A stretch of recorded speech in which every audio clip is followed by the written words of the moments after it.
Yes, good afternoon, everyone. Am I Good audible? afternoon, sir. Yes, sir. Good afternoon. Okay. So I am just sharing the PPT first.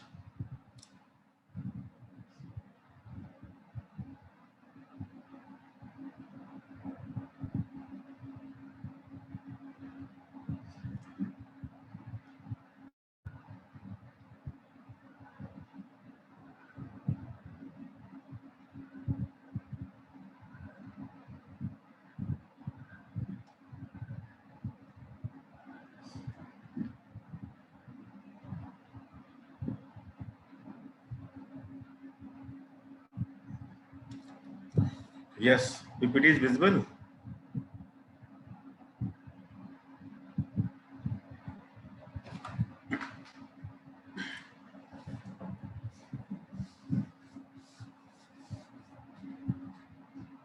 Yes, sir.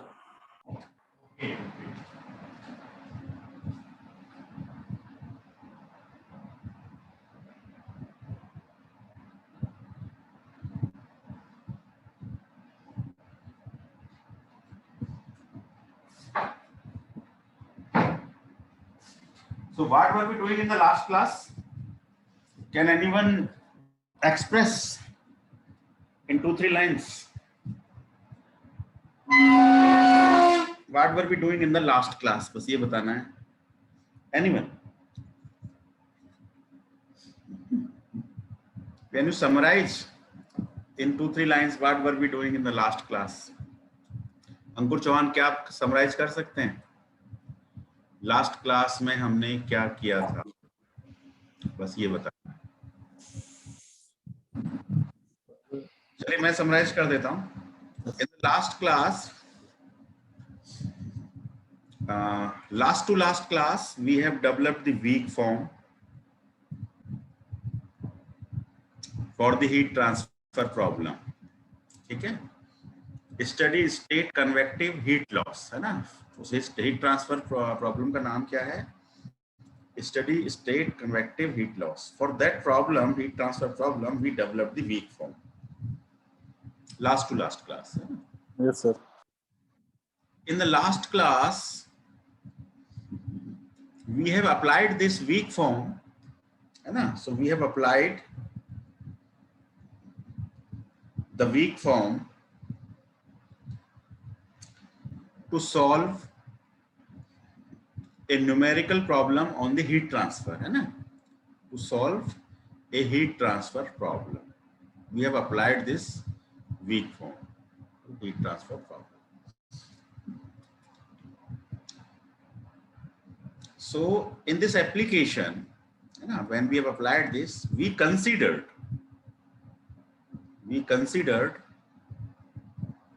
that the total aluminum fin of length 50 millimeter, length was given 50 millimeter for the fin. This fin is fixed at the left hand in a wall.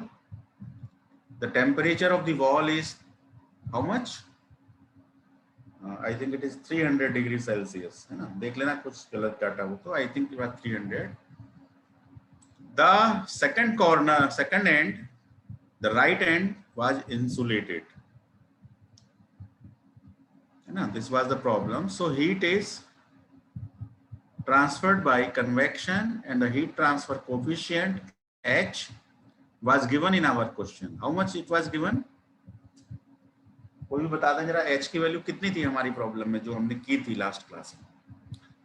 What was the value of heat transfer coefficient? And what was the value for the thermal conductivity? Sir, H की value 20 watt per meter square degree Celsius. Per meter square degree. What was thermal conductivity? 200 watt per meter degree Celsius. 200 watt per meter degree Celsius. We have also calculated the cross-sectional area. So cross-sectional area is pi by 4 d square. So what is the diameter of the fin? How much the diameter of the fin given in the question? diameter 1 mm. 1 mm. Okay. So cross sectional area, how much we have calculated? What is the cross sectional area in meter square? And we have converted the units into meter form because the thermal conductivity is given in meter and heat transfer coefficient is also given in the form of meter square. So that's why we have converted the length and distance dimensions into meter. So what is the area in meter square? कितना आया था हमारा? 7.8539 into 10 power minus 7. 7.8539 into 10 to the power minus 7 meter square. Yes. Clear? Yes. Okay. Again, we have calculated the perimeter. So perimeter given by pi d. तो ये हमारी metre में कितनी आई थी? 3.14 into 10 power minus 3. 3.14 into 10 to the power minus 3. बता देना सही लिखा हुआ है Pratyush? 3.14 into 10 power minus 3 metre square नहीं, it is meter. It is meter only because perimeter is in meter. So on this data we have worked. We have considered the total 50 millimeter length as an one element. So in the last class, we have solved the problem considering one element only.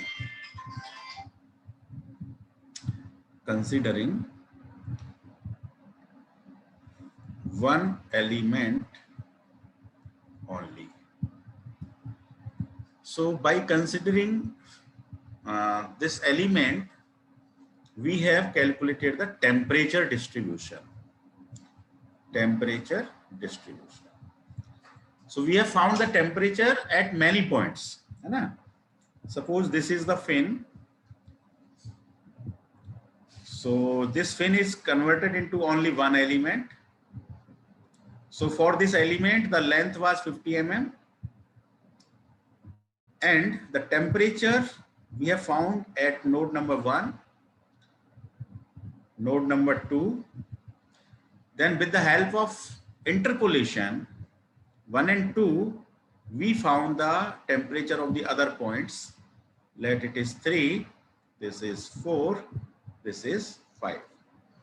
We have calculated the temperature distribution at 5 points. Okay. This is the summary of the last class. In today's class, we will solve the same problem by considering two elements. Okay. So I am just moving to next slide.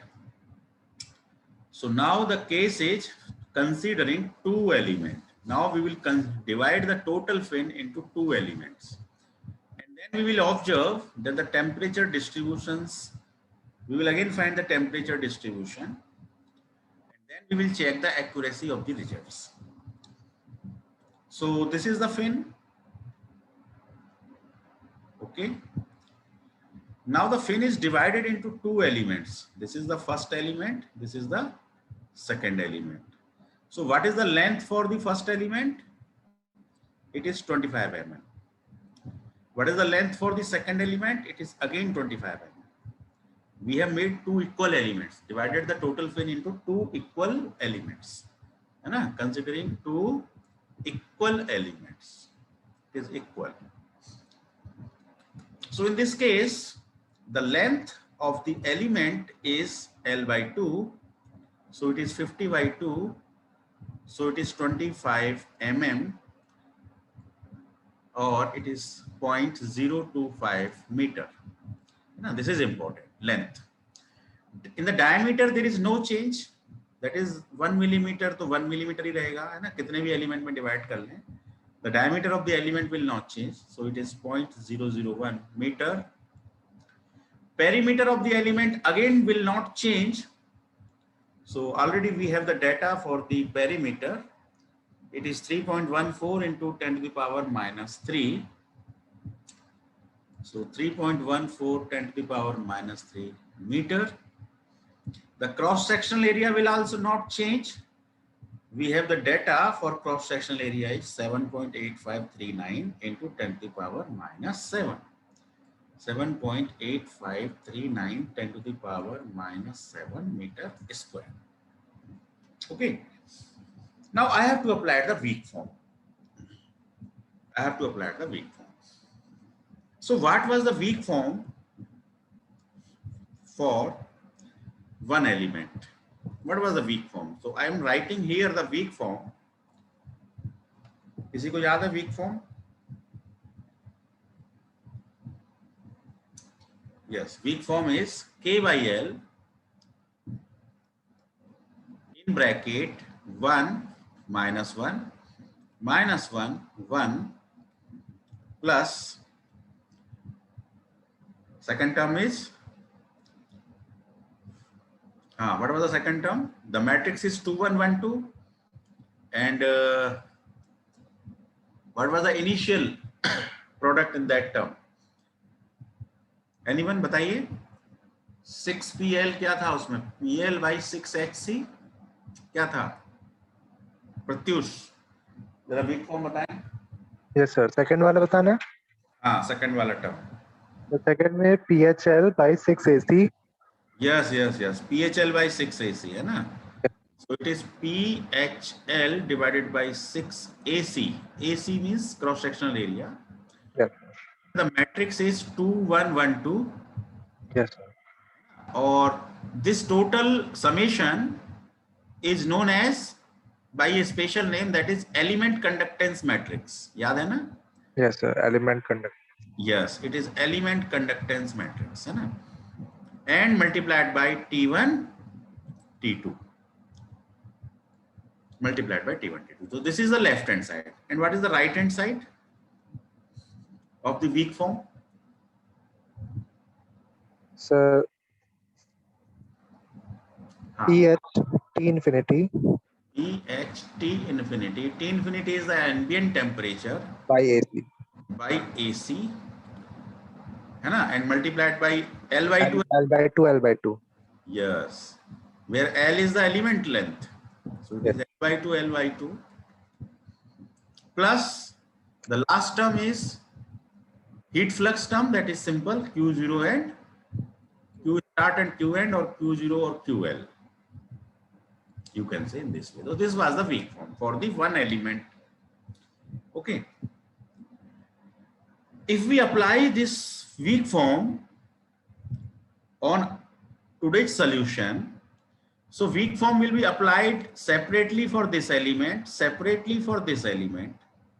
So we will apply the weak form at weak form 2 times. We will apply for first element. So we will define the node. Let this is the node number 1. This is the node number 2. We are defining the nodes in a continuous fashion, global nodes. Global nodes. So this is node number 2 and this is node number 3. तो अब इस problem में जो node number 3 है वो पहली वाली problem में नोड नंबर 2 था. ये देखिए, जब हम वन एलिमेंट सॉल्यूशन कर रहे थे तो नोड नंबर क्या था? 2 था. लेकिन अब ये पॉइंट नोड नंबर 3 है.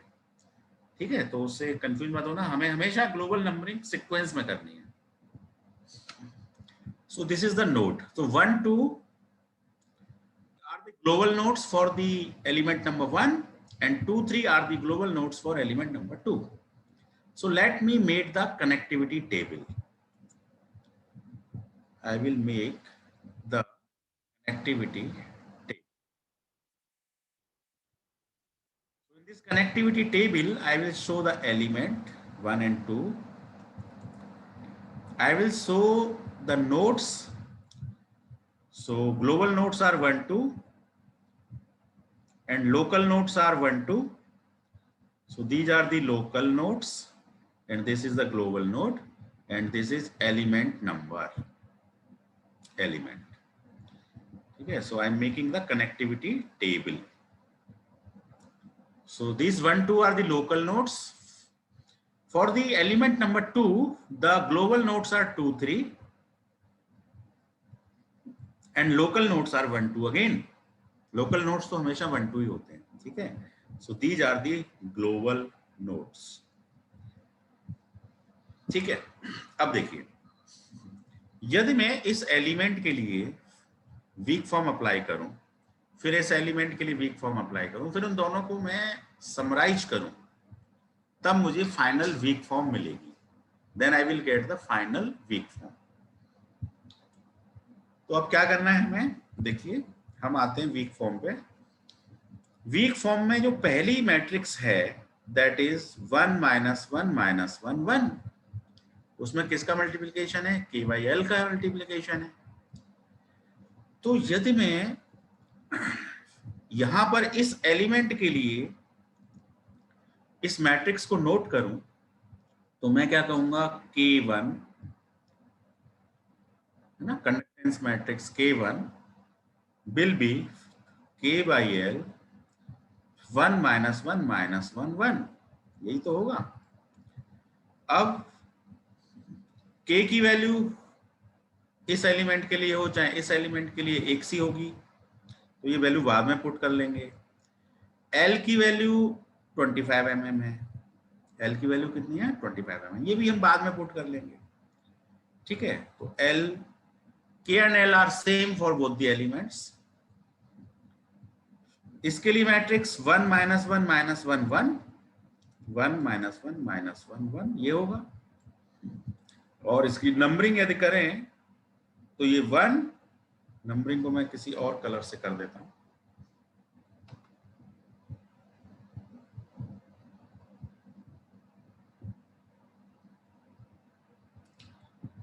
so numbering is 1 2 1 2.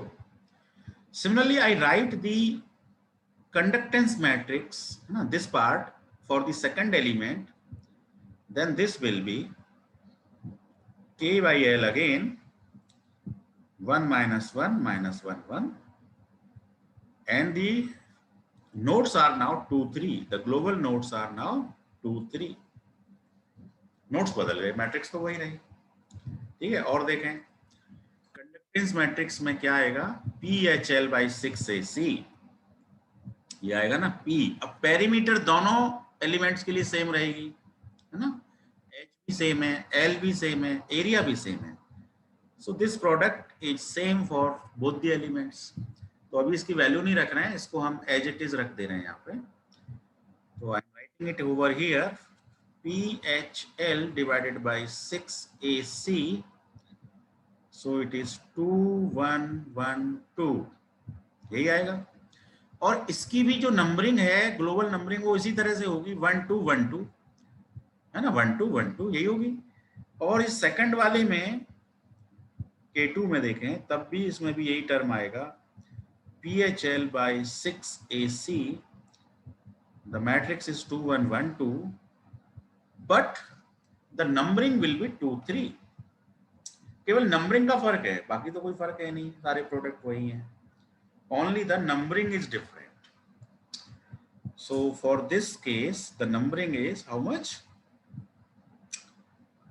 yes,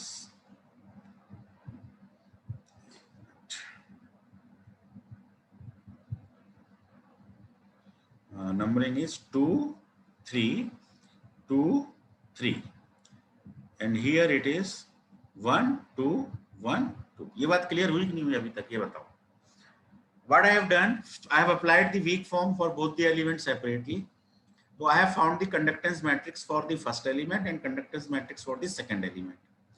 So first conductance matrix is K1, second conductance matrix is K2. If I इन दोनों को यदि मैं ऐड करूंगा, then what will be the final conductance matrix, ये मुझे बताना, ठीक है। तो फाइनल कंडक्टेंस मैट्रिक्स क्या हो जाएगा, देखो मैं बताता हूं आपको। I will write k by l, ठीक है। और अब यहां पे हमारे मैट्रिक्स में आप देखें तो how many nodes are there, there are 3 nodes. तो अब जो कंडक्टेंस मैट्रिक्स आएगी वो मैट्रिक्स 3 by 3 की आएगी, ठीक है ना। तो पहली कंडक्टेंस मैट्रिक्स 1 2 3, इसमें नोड नंबरिंग कर सकते हैं हम 1 2 3 सिमिलरली इधर भी कर सकते हैं 1 2 3। तो 1 2 वाले को यदि हम यहाँ पे सब्स्टिट्यूट कर दें तो 1 -1 -1 1, और दूसरा 2 3 वाला सब्स्टिट्यूट कर दें तो 1 यहाँ प्लस हो जाएगा, -1 -1 एंड 1। इस तरह के काम आपने पहले काफी किए हैं स्प्रिंग्स वगैरह पर भी। तो जब ये दोनों मैट्रिक्स आपस में नोड्स के अकॉर्डिंग, कनेक्टिविटी टेबल के अकॉर्डिंग, है ना, तो पहला एलिमेंट जो है वो ग्लोबली 1 और 2 को कनेक्ट करता है, दूसरा एलिमेंट 2 और 3 को कनेक्ट करता है, तो दोनों को मिलाकर के जो 1 2 3 की वैल्यूज आएंगी वो वैल्यूज आएंगी 1 -1 0 -1 2 -1 एंड 0 -1 1। सिमिलरली सेकंड वाले केस में यदि हम देखें तो PHL/6AC तो एज इट इज आ जाएगा, और यहां पर भी हमारी मैट्रिक्स 3/3 की बन जाएगी, और उसकी जो वैल्यूज आएंगी वो आएंगी 2 1 1 2। अब इस 2 में 2 प्लस हो जाएगा तो ये 4 हो जाएगा, 1 and 1 2, the rest elements will be 0। तो ये भी हमारा 1 2 3 में कन्वर्ट हो गया। ठीक है, तो समझने की बात यह है कि जैसे ही आप एक एलिमेंट से दो एलिमेंट पे जाओगे, एक तो आपके नोड बढ़ जाएंगे, पहले नोड 2 थे, अब नोड आपके 3 हो गए। ठीक है, 3 नोड हो गए, तो आप जो भी कैलकुलेशन चलेंगी वो तीनों नोडों के लिए चलेंगी। पहले कैलकुलेशन सिर्फ 2 नोड्स के लिए है, तो पहले वाला केस सिंपल है। This case is somewhat complicated, है ना, थोड़ा सा उससे है, but it will give you the more accurate results as compare to previous case. So here K by element conductance matrix आपको समझ में आ गई होगी। 2x2 के दो मैट्रिक्स को मिला के मुझे 3x3 की एक मैट्रिक्स बनानी है। ठीक है, और क्या चेंज आएगा देखो, और चेंज ये आएगा कि यहां पर जो T1/T2 आ रहा है ना, ये जो T1/T2 आ रहा है,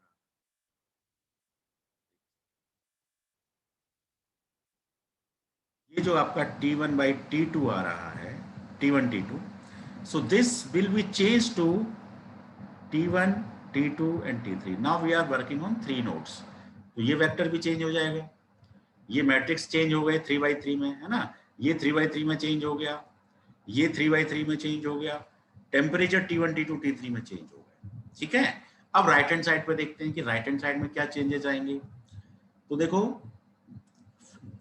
राइट हैंड साइड में ये जो L/2 है, ध्यान से देखना, ये जो L/2 है ये नोड नंबर 1 के लिए था, ये L/2 नोड नंबर 2 के लिए था। ठीक है, लेकिन अब तो हमारे 3 नोड हो गए, तो अब हम दोनों को जब कंबाइंड करेंगे तो देखो कैसे कंबाइंड करेंगे, हम एक वेक्टर बनाएंगे 1 2 3। अब हमारे 3 नोड हैं, पहला एलिमेंट 1 और 2 को कनेक्ट करता है तो हम लिखेंगे L/2 L/2, फिर दूसरा एलिमेंट 2 और 3 को कनेक्ट करता है तो फिर से हम लिखेंगे L/2 एंड L/2। तो हमारी फाइनल मैट्रिक्स क्या बन जाएगी, L/2 L एंड L/2। ये 3/1 की मैट्रिक्स बन जाएगी, पहले ये 2/1 की मैट्रिक्स थी। ठीक है, तो राइट हैंड साइड में भी चेंज आएगा, इधर 2/2 3/3 में कन्वर्ट हो गए, इधर 2/1 3/1 में कन्वर्ट हो गया as per the connectivity matrix. ठीक है, प्लस अब ये जो हीट फ्लक्स है, ये हीट फ्लक्स भी 3 पॉइंट पे कन्वर्ट हो जाएंगे, first heat flux, second heat flux and third heat flux. ठीक है, तो इस तरह से ये मेरे ख्याल से अब समझ में आ गया होगा जो मैं समझाना चाह रहा हूँ, कि हमें आपको ये क्लियरिटी होनी चाहिए कि जैसे ही आप नंबर ऑफ एलिमेंट्स करेंगे तो वीक फॉर्म रहेगी तो यही, लेकिन उसका मैट्रिक्स का साइज विल चेंज, है ना।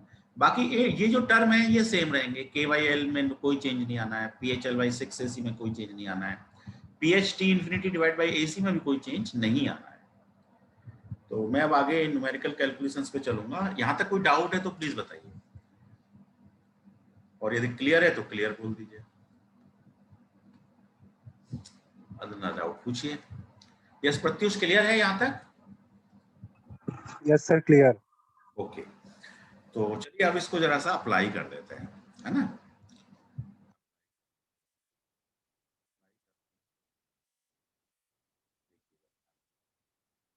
कैलकुलेटर रखिएगा अपने पास।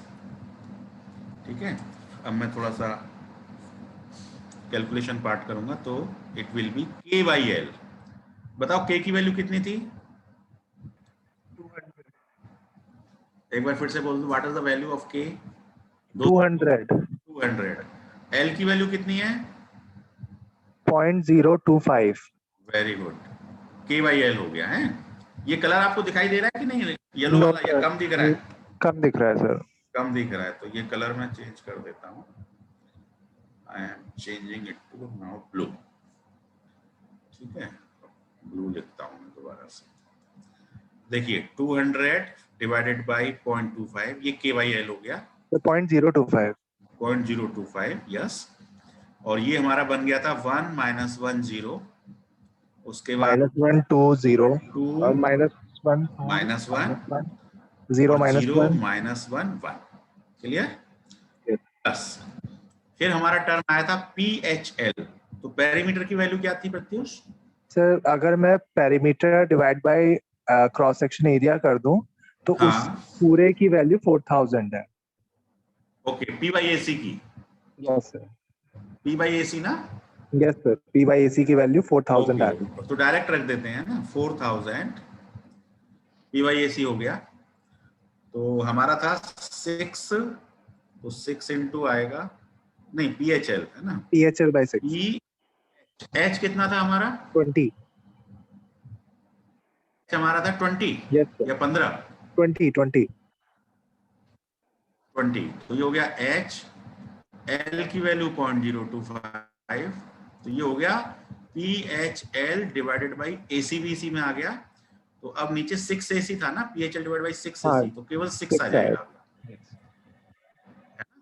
ठीक है ना? और यहाँ पे अब जो नया मैट्रिक्स आएगा वो हो जाएगा 2 1 1 2, यहाँ पे 4 हो जाएगा, 1 1 2, the rest term will be 0। ये हो जाएगा। और इन दोनों को यदि हम बंद कर देंगे ब्रैकेट में, तो फिर हमको एक वेक्टर से यहाँ पे क्या करना पड़ेगा, T1 T2 T3। ये हमारी लेफ्ट हैंड साइड कंप्लीट हो गई। बताओ इसमें कोई डाउट तो नहीं है? ये हमारी एलिमेंट कंडक्टेंस मैट्रिक्स निकल गई for the 2 element consideration. Correct है? अब इसको यस जरा सर। कर दो, पहले लेफ्ट हैंड साइड को ही सॉल्व कर लेते हैं ना, फिर राइट हैंड साइड को कर लेंगे, या लिख लेते हैं, चलो राइट हैंड साइड भी लिख लेते हैं। Equal to, right hand side में क्या था, P/T इंफिनिटी डिवाइड AC। तो P/AC तो आपने 4000 बता दिया। Yes sir. ठीक है। H हमारा 20, T इंफिनिटी, इन्वायरमेंट टेम्परेचर कितना दे रखा है क्वेश्चन में? 30। 30 डिग्री सेल्सियस, ओके है ना। So it is PHT infinity divide by AC। AC तो आ ही गया, बस नीचे तो यस सर, AC है ना AC हो इसमें, केवल गया। Yes sir. ओनली AC है ना केवल। Yes sir. PHT infinity divide by AC, केवल AC है नीचे, है ना। तो वो तो हम ऑलरेडी कर चुके, तो इतना ही रहेगा। ये इसकी जो मैट्रिक्स है वो 3/1 की है। तो वो मैट्रिक्स हमारी क्या है, L/2 है ना। हमारी वो मैट्रिक्स है L/2, ये देखिए L/2, फिर L और फिर L/2, ये मैंने भी करके दिखाई थी। तो कितनी है, 0.025। तो इसको डायरेक्ट वैल्यू पुट कर देते हैं, 0.025 डिवाइडेड बाई 2, 0.025 0.025 डिवाइडेड बाई 2। ये हमारी राइट हैंड साइड का फर्स्ट टर्म हो गया। प्लस अब क्या आएगा, हीट फ्लक्स। तो हीट फ्लक्स में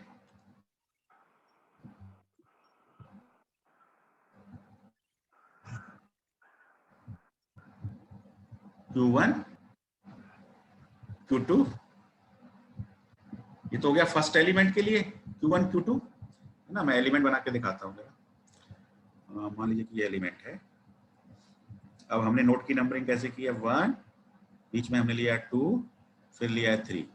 तो जब हम फर्स्ट एलिमेंट पे काम करेंगे तो यहाँ का हीट फ्लक्स Q1, यहाँ का हीट फ्लक्स Q2, यहाँ का हीट फ्लक्स Q3, है ना। इसको भी जब कनेक्टिविटी टेबल से जोड़ेंगे तो पहला एलिमेंट तो 1 और 2 को कनेक्ट करता है, तो हमने लिख दिया Q1 Q2। अब दूसरा एलिमेंट Q2 और Q3 को कनेक्ट करता है, तो हम यहाँ क्या लिखेंगे, Q2, लेकिन ये माइनस साइन से आएगा, और Q3 माइनस क्यों आएगा, बताओ माइनस क्यों आएगा? क्योंकि इस पॉइंट पे कोई भी हीट फ्लक्स नहीं है बीच में, है ना, कोई सोर्स नहीं है, हीट सोर्स नहीं है ना। और दूसरा, फर्स्ट एलिमेंट के लिए राइट नोड है और सेकंड एलिमेंट के लिए लेफ्ट नोड है, कॉमन नोड है ये, है ना, कॉमन नोड है ये। तो यहाँ पे कोई हीट फ्लक्स है ही नहीं, so that's why it is Q2 plus minus Q2 cancel हो जाएंगे। तो ये बीच वाले की हीट फ्लक्स की वैल्यू कितनी हो जाएगी? 0। तो Q1 0 Q3, इस तरह से हम इसको लिखेंगे। तो मेरे ख्याल से ये लाइन हमारी हमने पूरी वीक फॉर्म को लिख लिया है। अब मुझे ये बता दो कि 200 बाई 0.025 कितना आ रहा है, सॉल्व करके बताओ कितना आ रहा है। सर 8000। कितना? 8000। 8000, है ना, गुड। तो अब 8000 को इस मैट्रिक्स में हम मल्टीप्लाई कर देते हैं, ठीक है। 8000 को हम इस मैट्रिक्स में क्या करते हैं? मल्टीप्लाई कर देते हैं। तो हमारी मैट्रिक्स बन जाएगी 8000 minus 8000 0 minus 8000 16000 minus 8000 0 minus 8000 8000, this will be the first matrix plus इस वाली टर्म को भी सॉल्व कर दो, ये कितना आ रहा है पूरा कंप्लीट? Sir 1000 by 3। कितना? 1000 by 3। 1053? No sir, 1000 by 3। 1000 by 3? Yes sir. ये कह रहे हो? इसको भी पॉइंट में ले लें, 333.33 कर दें। यस सर, कर लीजिए। हाँ, तो हम इसको 333.33 कर देते हैं, तो ये हो जाएगा 666.66, 333.33, दिस विल बी 0, 333.33 और इंटू 4 करके बताइए कितना आएगा। ये वाली वैल्यू 4 से गुणा हो जाएगा ना इसमें, तो 4 से गुणा करके बताइए कितना आएगा। दिस विल बी 0, 333.33, 666.66, ये वाली वैल्यू बताइए। 333.33 इंटू 4 कर रहे हैं आप? यस, कुछ कर रहे हैं? कितना आ रहा है सर? ये आ रहा है 1333 पॉइंट। 1333 आ रहा है। Yes sir, 1333.33। ओके ओके, तो ये हमारा ये मैट्रिक्स दो आ गए और ये दोनों मिला के ब्रैकेट करके ये हमारी एलिमेंट कंडक्टेंस मैट्रिक्स हो गई and multiplied by T1 T2 T3। ये हमारी लेफ्ट हैंड साइड हो। अब इन दोनों मैट्रिक्स को जोड़ दो या इक्वल टू करके लिख लो पहले। अब इसका बताओ ये कितना हो रहा है मल्टीप्लाई करके? 4000 इंटू 20 इंटू 30, ये पूरा बताइए कितना आ रहा है? 4000 into 20 into 30, sir 24 lakh. 24 lakh. हाँ 24 लाख इंटू 0.025/2, ये कर दीजिए, इंटू 0.025/2, 30,000 आ रहा है ना? चेक करो, मैंने किया है अभी कैलकुलेटर में। So this part is coming 30,000, तो ये वाला हो जाएगा 60,000, ये हो जाएगा 30,000। बच्चों ठीक है ये कैलकुलेशन? 0.025/2 0.025 ये हो गया हमारा। तो थर्ड पार्ट हो गया। अब नेक्स्ट पार्ट क्या है? नेक्स्ट पार्ट तो कुछ नहीं करना है हमें, Q1 0 Q3, क्लियर? ये लाइन समझ में आ गई होगी अब बड़े आराम से। अब आगे आपको क्या करना है, इनको जोड़ देना है। सर Q3 0 होगा। कौन? Q2? Q3। वो तो अभी हम बाउंड्री कंडीशन अप्लाई करेंगे ना, अभी ओके हम सर। अप्लाई नहीं कर रहे हैं ना। जब हम करेंगे तब वहां लिखेंगे कि अप्लाइंग बाउंड्री कंडीशन। पहले हम इसको उस शेप में ले आए, बाउंड्री कंडीशन अप्लाई करने वाली शेप में। तो अब आप इन दोनों मैट्रिक्स को जोड़ दीजिए, ठीक है? और जोड़ के फिर जो फाइनल आंसर आएगा उस पर बाउंड्री कंडीशन अप्लाई करिए और T1 T2 T3 निकाल दीजिए। ठीक है, तो चलिए अब टाइम हो गया है, इस क्लास को यहीं एंड करते हैं, है ना। 12:54 हो चुका है, हम दोबारा से ज्वाइन होते हैं। ठीक है, 1:10 या 1:15 पे ज्वाइन होते हैं दोबारा से।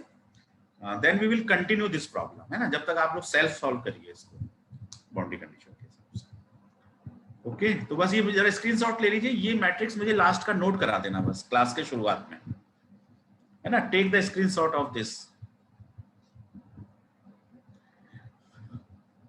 कोई भी एक जना ले लो, प्रत्युष आप ले लो स्क्रीनशॉट। सर ले लिया। Okay, okay. So I am just stop sharing and I am ending the meeting. We will again meet after 10 to 15 minutes. Okay. Thank you.